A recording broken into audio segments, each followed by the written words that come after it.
এই দুনিয়ার সুখ আনন্দকে নষ্ট করে দেয় বার্ধক্য। মানুষ বুড়ো হতে চায় না। দেখবেন যে দাড়ি যার একটু সাদা হয়ে গেছে কতভাবে ওইটারে একটু লুকিয়ে রাখার ট্রাই করে, আছে না নাই?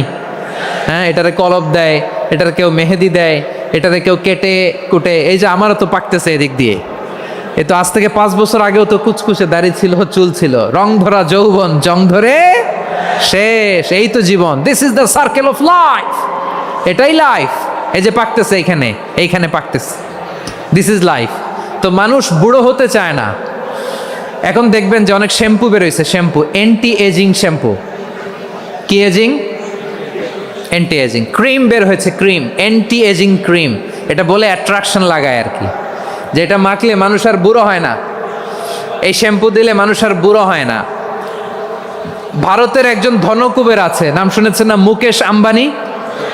ওনার স্ত্রী নীতা আম্বানি, আমি একটা নিউজে দেখলাম যে তিনি গোল্ড ওয়াটার খেয়েছেন। 1 বোতল গোল্ড ওয়াটারের দাম মোস্ট লাইকলি $60,000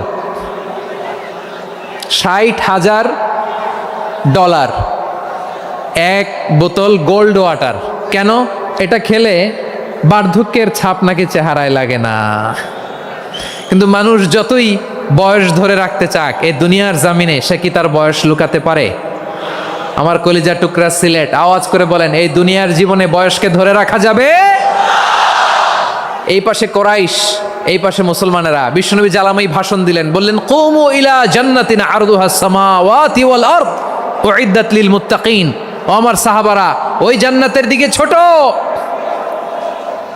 যেই জান্নাত আকাশ জমিন বিস্তৃত।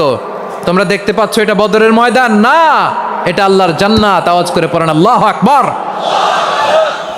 বিশ্বনবী বললেন, ছোট ওই জান্নাতের দিকে, যে জান্নাতের বিস্তৃতি আকাশ জমিন বিস্তৃত। বিশ্বনবীর এই কথা শোনার পরে এক আনসারী সাহাবী সাইয়েদনা উমাইর ইবনুল হুমাম রাদিয়াল্লাহু তাআলা আনহু খেজুর খাচ্ছিলেন। তিনি বিশ্বনবীর দিকে তাকিয়ে কথা শুনছেন আর খেজুর খাচ্ছেন।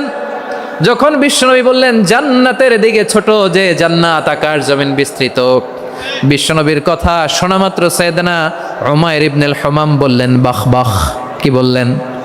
বাহ বাহ, মানে চমৎকার, মাশাআল্লাহ, চমৎকার। আমরা ইদানিংকালে চমৎকার কিছু দেখলে ইংরেজিতে বলে ফেলি না, ওয়াও ওয়াও, বাহ বাহ, মাশাআল্লাহ। বিশ্বনবী বললেন, মা ইয়াহমিলুকা আলা কওলিকা বাহ বাহ ইয়া উমাইর। ও উমাইর, আমার এই কথা শুনে তুমি কেন বললা বাহ বাহ, চমৎকার চমৎকার কেন বললা?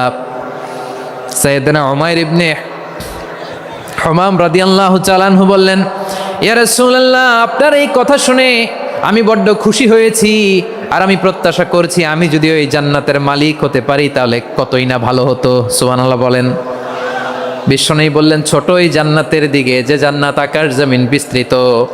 আপনার এই চমৎকার মুখনিসৃত কথা শুনে আমার হৃদয়ের মধ্যে জান্নাতি হওয়ার বাসনা জেগে উঠলো, এজন্য বলেছি বাহ বাহ, আমি যদি ওই জান্নাতে যেতে পারতাম কতই না ভালো হতো।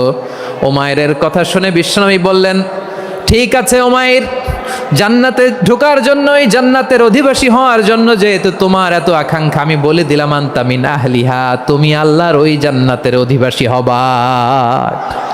যাও উমাইর, তুমি ওই জান্নাতের অধিবাসী, ওই জান্নাতে তুমি ঢুকবা, তুমি জান্নাতি। তার মানে সহজ কথায় তুমি জান্নাতি। সুবহানাল্লাহ বলেন। যখনই বিশ্বনবী বললেন জান্নাতি, সাইয়েদনা উমাইর রাদিয়াল্লাহু তাআলা আনহু খেজুর খাচ্ছিলেন আর মনে মনে ভাবে, বিশ্বনবী যখন ওয়ারেন্টি দিয়েছে, বিশ্বনবী যখন গ্যারান্টি দিয়েছে আমি জান্নাতে যাব, তাহলে হাতে তো এখনো 3টা খেজুর বাকি। এই 3টা খেজুর যদি খাই তাহলে জান্নাতে ঢুকতে দেরি হয়ে যাবে। সুবহানাল্লাহ পড়েন। হাতে কয়টা খেজুর? 3টা খেজুর। বিশ্বনবী বললেন, উমাইর আনতা মিন আহলিহা, তুমি ওই জান্নাতের অধিবাসী, তুমি জান্নাতি। উমাইর চিন্তা করলেন, আমি জান্নাতি, নবীর মুখ দিয়ে যখন বেরোইছে ওই জান্নাতে তো আমার ঢুকতেই হবে, কিন্তু হাতে 3টা